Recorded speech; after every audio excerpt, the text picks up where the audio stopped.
3 box spiders moved in unison across the mossy cliff face, the misty rain making it slick for their footing.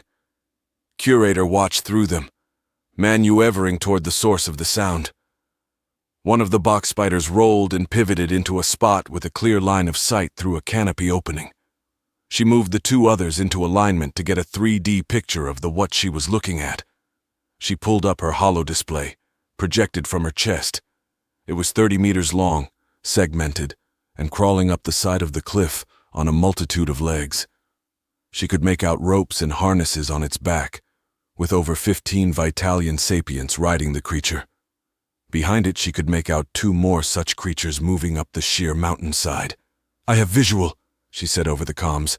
"Sending projection now. I need reinforcements outside and spin the turrets. Load up the heavy shot."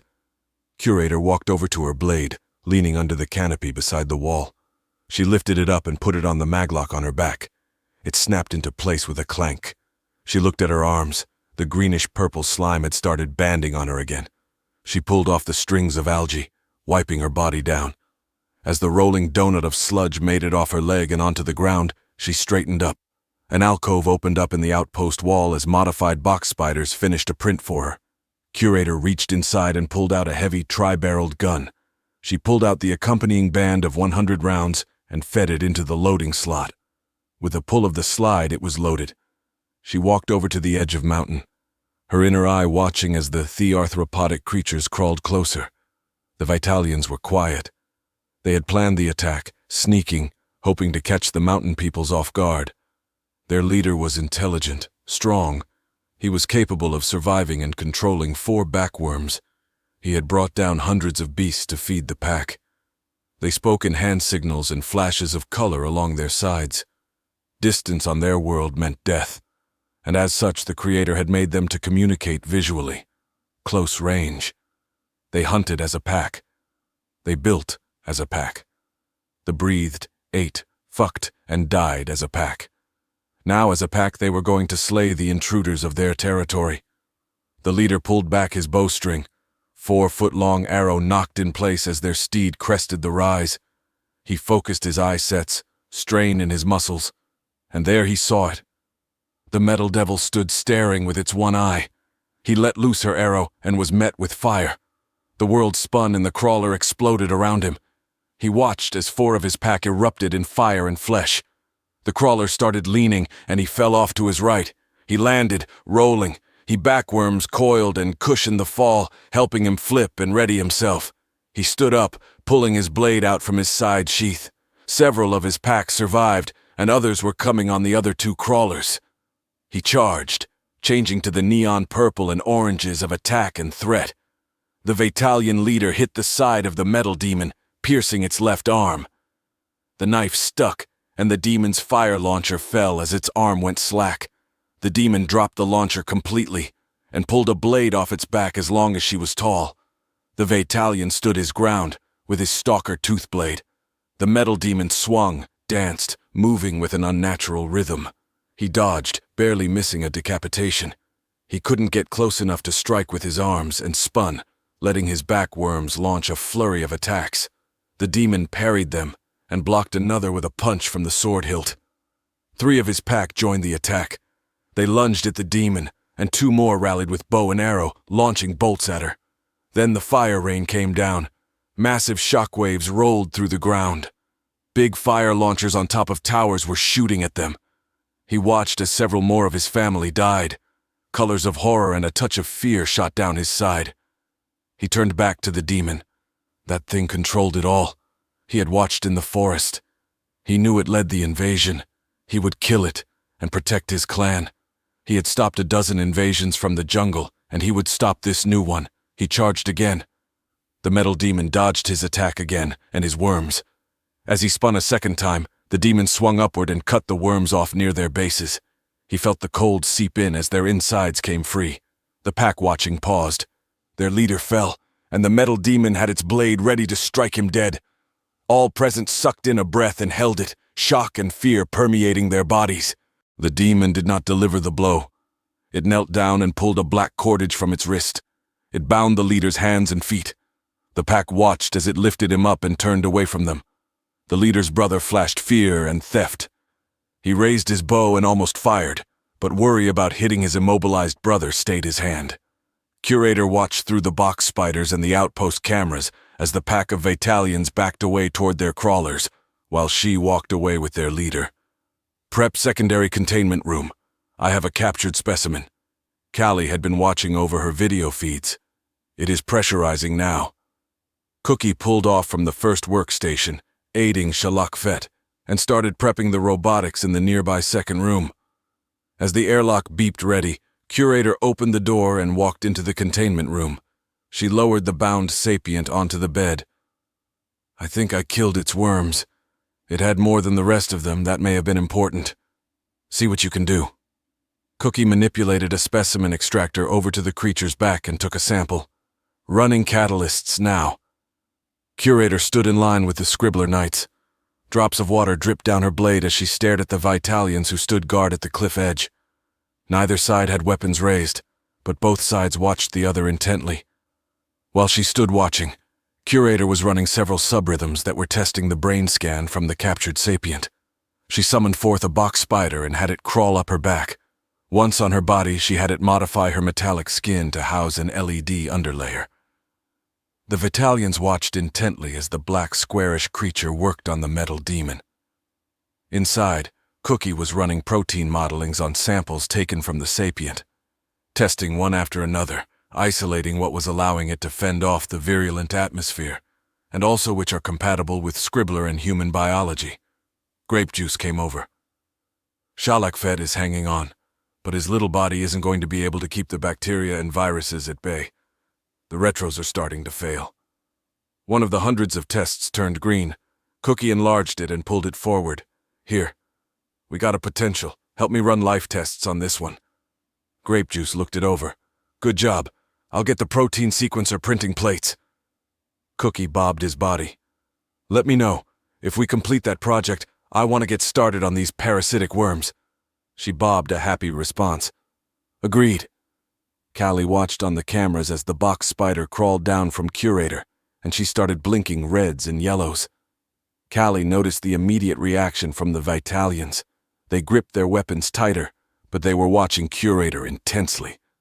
Curator took a potentiality from one of the brain scan findings. She looked over a synapse pulse reading as greeting and familiarity. It was linked to a cluster of color-producing nerves. She matched them and sent pulses. Reds and yellows cascaded down her side. She repeated it 3 times with a pause between them. Then she waited. One of the Vitalians stood taller and took a step away from the resting crawlers. It looked back at its pack, and then at Curator. It flashed a yellow-red-yellow coloration. Curator raised her hand in a wave. She flashed a red-red-yellow-yellow as a predicted acknowledgement. The creature raised its hand in response. Grape juice manipulated a robotic arm over to Shalak Fet's side. She administered the injection. Scanners watched as the viral load started reducing immediately. Sample 108 administered. So far positive results. Continuing monitoring. Good, good. Cookie responded. I have 2 more potential sequences we can try. I'll work on more if there are any. Think any of the blockers could be modified to not be dangerous to him? Doubtful. Cookie responded. But we may be able to modify him to be able to resist them. Live modification requires Clouder approval. Curator spoke in through the comms. The low D clause, Scribblers had it wrote in subscript. Curator sent over the file. Grape juice read it out to Cookie. In situation where a subject is terminal and experimental treatments may be potentially used to save a life, laws prohibiting such experiments are null so as to save said life. Cookie bobbed. I like that clause. I'll get started on potential modifications now. Curator had a string of worry code cross her processors. She shrugged it back down and continued a string of colors in an attempt to communicate. The one that stepped forward watched her and responded in a string of blues and reds, coupled with hand gestures. Curator raised up both hands and took a step forward. The creature gripped its bow, getting ready to draw. Curator pointed at her head and flashed the colors she was now thinking meant what or question. The creature looked at her head, feeling her question out. It replied with the colors meaning head, and Curator copied them. She pointed at the creature's head and repeated the colors. The Vitalian responded with approval. That is correct. Curator smiled, and then pointed at her hand. The Vitalian understood, and started to play the naming game with her. Sam sat in his office, looking over the holographic projection. It was a Senate conference call. In the middle of all the numerous faces was a projection from the TIA ship embedded in the Gallic Armada. Sam and the senators watched as the two Gree mechs slowly became surrounded. They held wave after wave of assault, with bursts of QRF attacks to back off any ships that got close. Sam shook his head and looked at the hologram of the three faces of Perry. Perry, we need your input. What do you think they will do? Perry spoke through the hologram. None of my cohorts in the prison know of the Twain or Clowder. So long as no one gets consumed, they do not know where we are. The second they get knowledge of our location, though, I suspect they will come in force. Sam watched the two mechs continue fighting. There are scribblers on those Omegas. If they get consumed, that fleet of ships will be on our doorsteps. Dam chimed in. The Brumus is back in orbit here. I have Erebus uploading to it now. Sparrow defense stations are being hurried online. The human Oblivion pilot Judith Franklin spoke up from a room on Kawaru Prime. The Tsar has operational planetary cannons. We also have a fleet of Oblivions ready and pilots are finishing training. Novacore is presently networking through the Gree cities. We will be able to put up a good fight. Sam looked over at the hologram of Grak. What is the status of the Craddock ships? Grak heaved its body so it could see into the projector better. The fleet has been recalled from the trade lanes and are currently getting retrofitted at every Clowder port. We appreciate the free weapons upgrades. Heckletooth interrupted. Those upgrades aren't free. She pivoted her hologram over at Sam. So far you have been good on our deal. I expect another 1,000 brought out of the digital within 60 cycles. Sam looked at the Preserver's floating face. The Preserver bobbed a bit, leaning to the side. You will have your compatriots. My children are working at body reconstruction as we talk here. Sam looked at Grefweck. How has this affected the market? Grefweck pivoted in her office. A haze of gas floated past her web of eyes. So far the news hasn't got out. I doubt this many people in a meeting like this can keep a secret. It will be out soon, and I suspect several planets to take precautions and cut ties. Sam nodded in thought. All right. Buy up all the ore you can and get it flowing to our ports. We need resources to prepare. Orbit appeared beside Sam. Sir, the shell is only now starting. We will be open to any attacks. The shielding is not adequate to protect the entirety of the station. Sam looked over at Admiral Frith. Keep the Posar on high alert. You're our primary defense when they come. Frith looked over all the holograms present. Twain Station is an easy target, Sam. Sparrow has an army of box spiders, numerous defensive stations, and the Brumus. I suggest filling the freighters and evacuating everyone to Sparrow. It is far easier to defend. Dam nodded at that. We have the room. We have greenhouses built and waiting for plants and workers. We could house the Twain 100 times over. Sam looked around at all the faces, the friends, the species of aliens he had grown to love. I will stay here and defend the station to the best of my ability. It's my home, but I think anyone who wants to should go to Sparrow. That makes military sense. The senators began talking planning and freighter capacity amongst themselves. Asterion spoke directly through the comm to Sam. I will stay here with you, Sam. The Hagfish, Preserver, Baoa, and several scribblers entered the chat with them. The scribbler tray spoke up.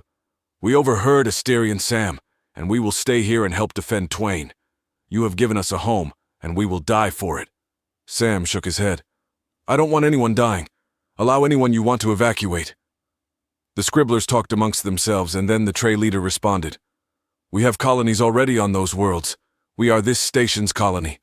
We will not evacuate. The scribbler threw an invite to the private chat to Heckletooth. She joined. The scribbler looked at her hologram. We wish to spend our fortunes. Can you assist us in a build? Heckletooth tilted her head.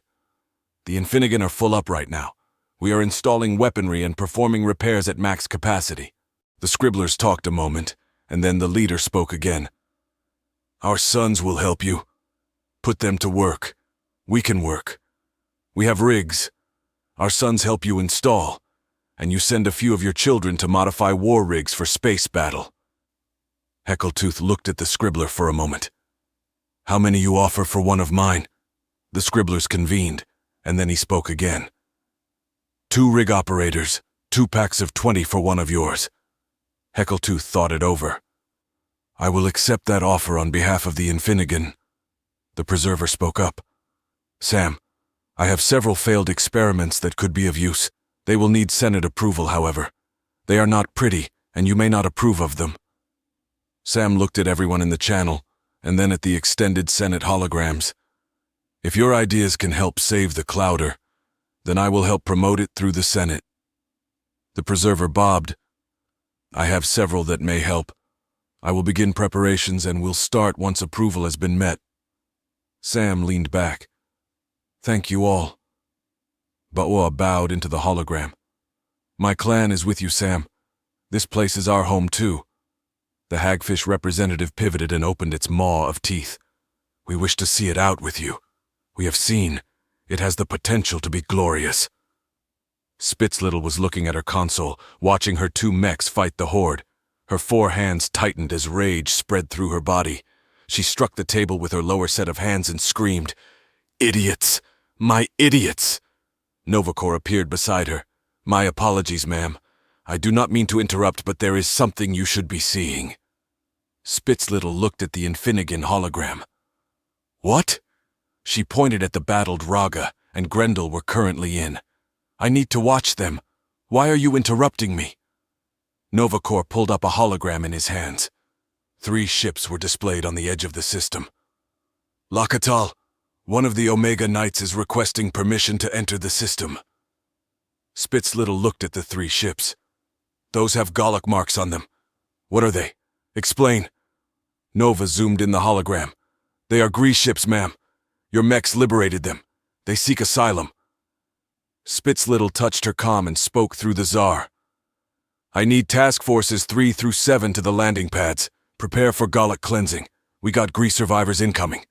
She turned to Nova. Grant them permission. Get them safely to the ground. Run scans. Nova bobbed his ears. Yes, ma'am. Raga discharged its QRF and powered up its shield and grav arms. It dove through a clustered bunch of Gallic ships and ripped them apart. Grendel flew beside Raga, QRF up and taking the incoming fire. Waves of light and energy rolled over the 2 ships as they tore through the ranks. Raga sent readings of Gree-operated ships. Grendel lowered its QRF and Raga powered its QRF back on. Raga flipped over and took the brunt of the fire. Grendel blasted a Hummer burst as it passed the Gree ships, temporarily freeing them. Packets of information and chatter was sent over. You are free. Use your time. Cut the Gallic ties. Save yourselves. Grendel fired off bursts of pinpoint lasers, frying a swarm of fighters as they neared.